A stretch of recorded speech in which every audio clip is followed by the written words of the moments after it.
Yes, my people, today I'm going to show you how to do the star filter effect. This is a cool effect you can add in a music video. Let's get straight to it. So this is the clip I'm going to be using, and what I want to do is duplicate this existing clip, and I want 3 layers. So in total I'm going to have the same clip 3 times, okay? So I'm going to press the option key, click, drag up, that's my second, and do the same. There you go. My bottom layer is going to stay empty, so I'm going to add no effects to that. So what I'm going to do is I'm going to go over to my effects panel, and I'm going to type in directional blur. So there you go. So I'm going to drag this effect and I'm going to put it on the middle clip, and I'm also going to drag it and I'm going to put it on the top clip, okay? From here I'm going to go straight to my effects panel. So just make sure you have your layer selected. So I've got the top one selected. I'm going to go over to my effects panel. First thing I'm going to do is I'm going to adjust my direction.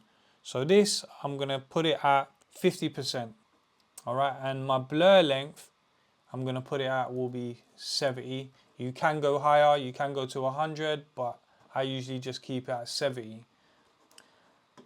Now I'm going to click my middle layer and I'm going to do the same, but this time instead of hitting 50 I'm going to go the opposite direction. So I'm going to go -50, and then my blur length again I'll keep it the same at 70.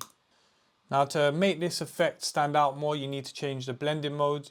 Usually a lot of people go with screen. So as you can see, I'm going to show you now. And you can see the effect, which kind of looks cool, but it's just too dreamy for me. And you know, takes away from the grade, it takes away from the footage. So the blending mode I always go for, what I prefer is lighten. As you can see here, it kind of tones down all the brightness and the dreaminess.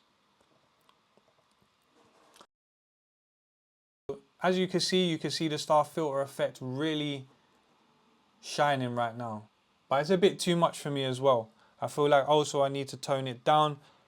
So what I'm going to do is I'm going to drop my opacity to about 60% on my middle layer, and I'm going to do the same with my top layer.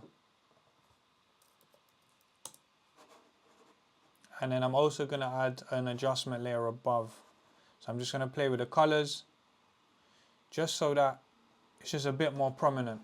So I'm going to go to my lumetri color, and for example I'm going to bring down my shadows a bit. I'm going to bring down my blacks a little bit. I'll touch my contrast a little bit, and maybe even my highlights. I might just up them a little bit just to give that blur, you know what I mean, that star filter. And there you go, my people. If you've liked what you've seen, please like, comment and subscribe, and I'll see you on the next one. Have a blessed day, my people.